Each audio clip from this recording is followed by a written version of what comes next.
I think it's indisputable that the relations are worsening, and I think the kind of comments that Marty Natalegawa and some of the senior politicians in Indonesia who have a close interest in foreign affairs are saying, I think their comments reflect a sense of confusion and growing scepticism in Jakarta about the conflicting signals that they think they're getting from the Abbott government. On the one hand, Tony Abbott is saying this relationship is the most important that we have, Jakarta before Geneva and the like. And on the other hand, the Australian government is refusing to agree to what the Indonesian government wants, which is stopping the turn back of boats and winding back the boat policy. So I think many elite politicians in Indonesia are saying Australia can't have it both ways. If they value the relationship as much as they say they do, well, then they have to change their current anti-boat policy approach. So I think we can expect more of this kind of rhetoric over the next few weeks and months, particularly if there are more incidents, whether they're border incursions or whether they're stories regarding boats being turned back or abuse of refugees, be they correct or incorrect. The more this remains in the media, the more I think there's going to be hostility towards Australia. What potential is there for Australia taking an increasingly tough line? I mean, the argument can be put that in terms of border incursion, the original issue here was Indonesian vessels run by people smugglers making that incursion into Australian territory. I mean, Australia therefore has the right to respond robustly to that. Well, that's certainly the Australian argument. That's not the way that most Indonesians see it, including a great many Indonesian officials. One thing I would say is that they try to restrain the people smuggling trade, but it's not always possible to do it. They also say there's a difference between privateers, as it were, leaving Indonesia and entering Australian territorial waters. There's a difference between that and Australian naval vessels making incursions into Indonesian territory. So that's pretty much the way the debate is going in Indonesia, that the two cases of territorial sovereignty are not really comparable. Interestingly, too, that the incursions on Indonesian sovereignty occur at such a distance from the Australian mainland. I mean, we're talking just 12 or 18 nautical miles off Indonesia, which is a very, very long way from mainland Australia. Yes, and of course this is closely related to the issue of turning back the boats. If Australia is going to turn back boats, well then they have to be as close as possible to the territorial border, to the maritime border, in order to maximise or to minimise the risks of any harm coming to that boat and people on the boat in the voyage back to the Indonesian coast. I'm assuming that that's the rationale, and that's one reason why the naval vessels got so close to the border that in fact they actually crossed it. So I think as long as that policy is in place, that boats will be turned back, and that has to be done as safely as possible, that's almost inevitably going to mean that Australian vessels are very, very close to that Indonesian territorial border. It's hard to see where this goes from here, Greg Feely. You got both sides posturing very strongly for the sake of domestic audience, but those domestic postures playing out in the international sphere and drawing us ever closer to the possibility of some sort of confrontation at sea. Do you think there is a real risk of that? I don't think the risk is very high, because even though Indonesia is now, or has said it's deploying boats to the south of the country, that's traditionally had very few craft at all, it hasn't deployed many boats, and it's a very long border, and I think the risk of confrontation is not particularly great. I also don't think we should overreact to some of the more alarming statements that come from Indonesia. For example, that Australia is reachable by Indonesia's Air Force Sukhois.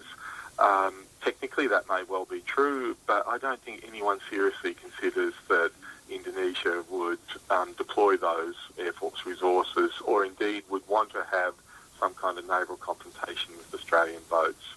I think there are some more measured statements that have been made in the Indonesian media in the last couple of days, and they're the ones that are probably a truer indication of how Indonesia is going to approach this. But I think nonetheless, those more extreme statements indicate the level of anger that there is in Jakarta, and a sense of grievance that the very outwardly pro-Indonesia statements that Tony Abbott made since becoming Prime Minister are really, in the Indonesians' eyes, contradicted by the boat policy that Australia continues to pursue.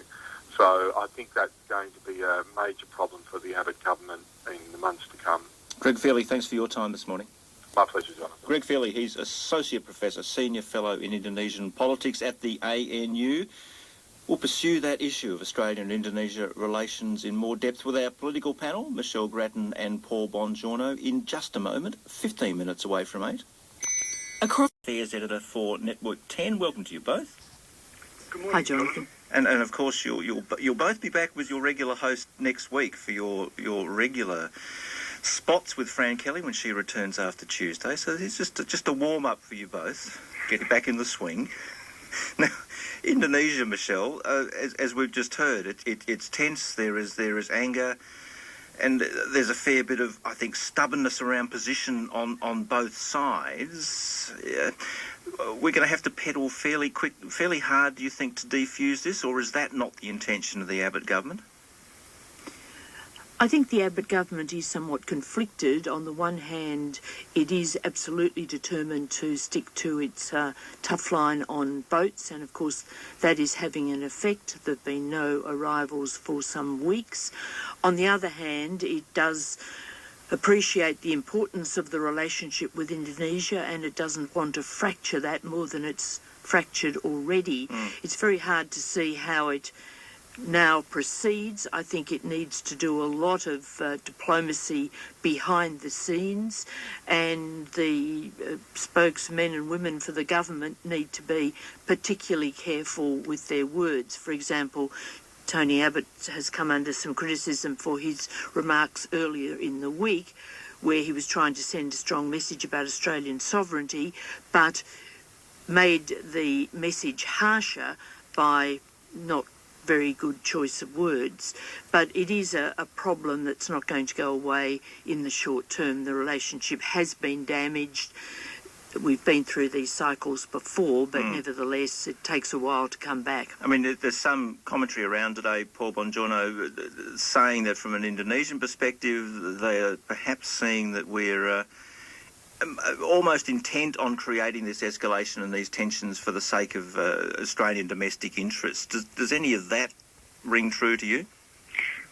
Well, certainly it does, and what we're seeing happen is that the whole asylum seeker, boat people, refugee issue has now been caught up in the election year politics of Indonesia, and the broader outlook for Australia and Indonesian relationships, if it's going to be coloured by this row, this dispute, is actually a bit more pessimistic for Australia. I mean, if this is happening under SBY, the most pro-Australian of Indonesian presidents, what's going to happen when any of his counted predecessors take over? I was speaking late yesterday with a foreign affairs expert that pointed out that every one of the candidates is far less warm towards Australia, and that the way in which the Australian government is handling this issue is putting in jeopardy warmer, stronger, closer relations, which are in our longer-term interests on a whole range of issues, going from economics and even strategic ones. I mean, we overfly Indonesia all the time, with their permission.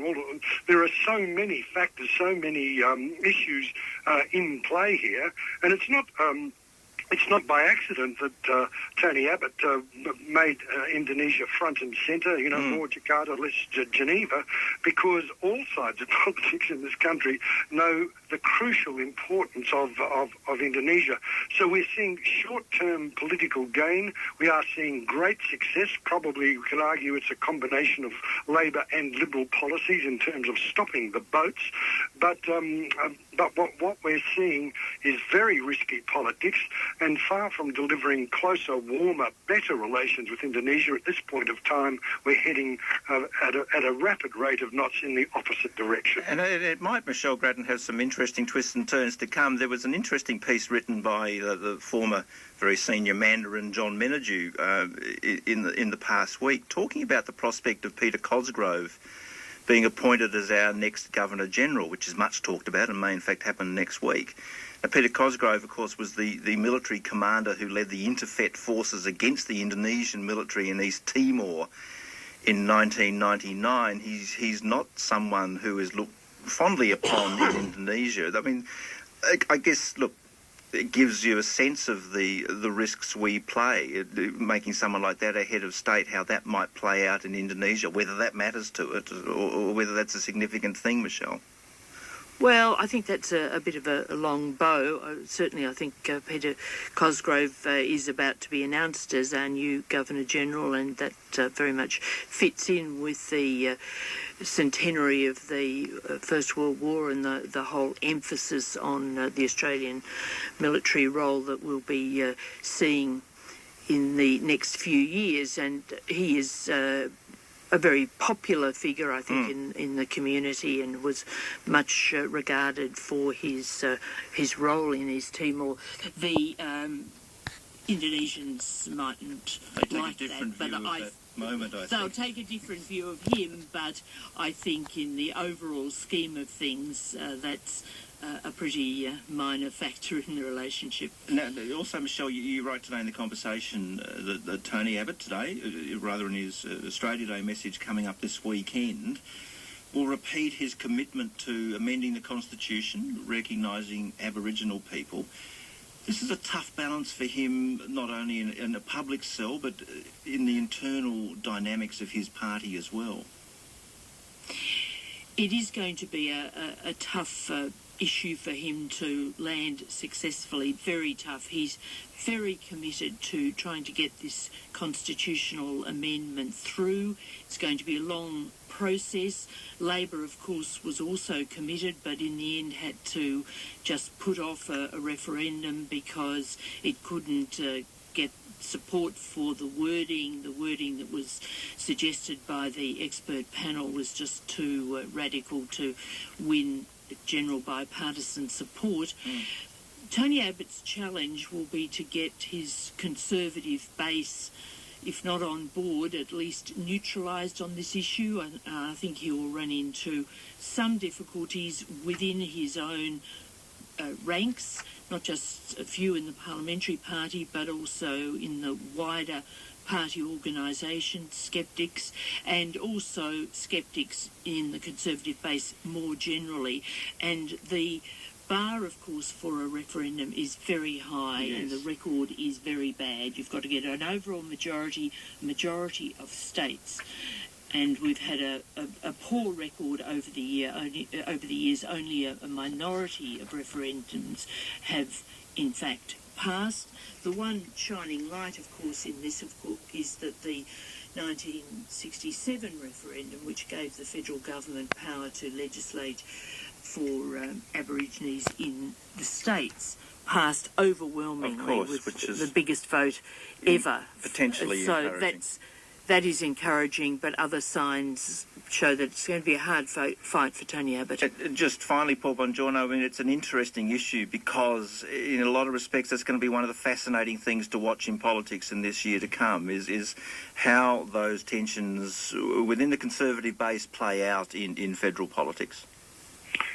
Oh, well, I mean, there are always tensions in government, and Tony Abbott is blessed, stroke cursed, with a very handsome majority. And one of the problems when you've got, you have a huge backbench, people can get a bit restless. But let me say to you that Tony Abbott's authority is absolutely unchallenged and complete. Within the government, there will always be murmurings, but I would say that if you're going to put your money on anybody winning any battle in terms of the Conservative side of politics, I'd put it on Tony Abbott. Look, thanks to both of you. It's going to be, as ever, a fascinating year in federal politics. Fran Kelly back in RN Breakfast Chair on Tuesday, and Michelle Grattan, Chief Political Correspondent of The Conversation, and Paul Bongiorno, National Affairs Editor for Network 10, both back in their regular commentary spots through the week as well. Thanks to you both this morning. Okay, let's go and feed the Wallaby, eh? Now,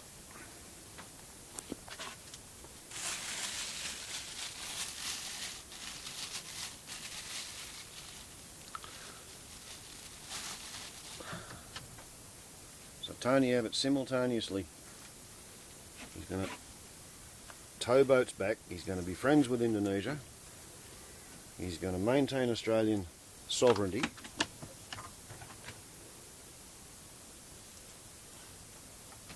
he's going to try and recognise Aborigines in the Constitution, but he's just defunded the Aboriginal Legal Aid Service and decided that a commission of inquiry into alcoholism is not going to look at the alcoholism in the white suburban community, the people who are getting drunk and punching each other to death on the streets for amusement. It's only going to look at drunkenness in the Aboriginal communities in remote Australia, inland Australia.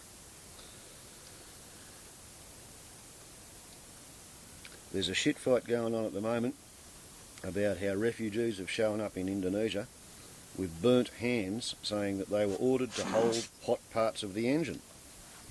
I don't think they were actually ordered to hold hot parts of the engine. I'd say they were ordered to put their hands against the wall, and the wall happened to have either hot exhaust manifolds, or maybe they were told to lean against the cylinder head of the engine, or maybe it was the coolant, hot coolant exhaust tubes.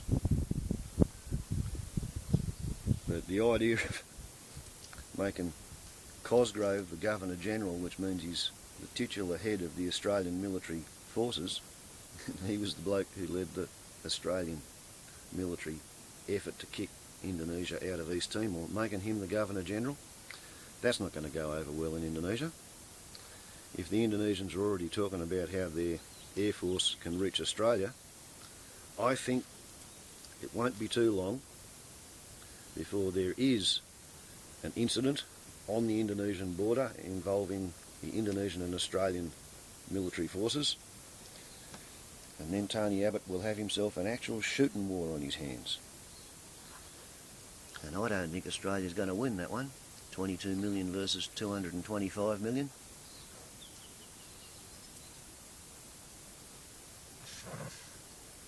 Yeah, you don't think he's going to win either, do you? So, that's marsupial interest in Australian international politics and the upcoming military conflict.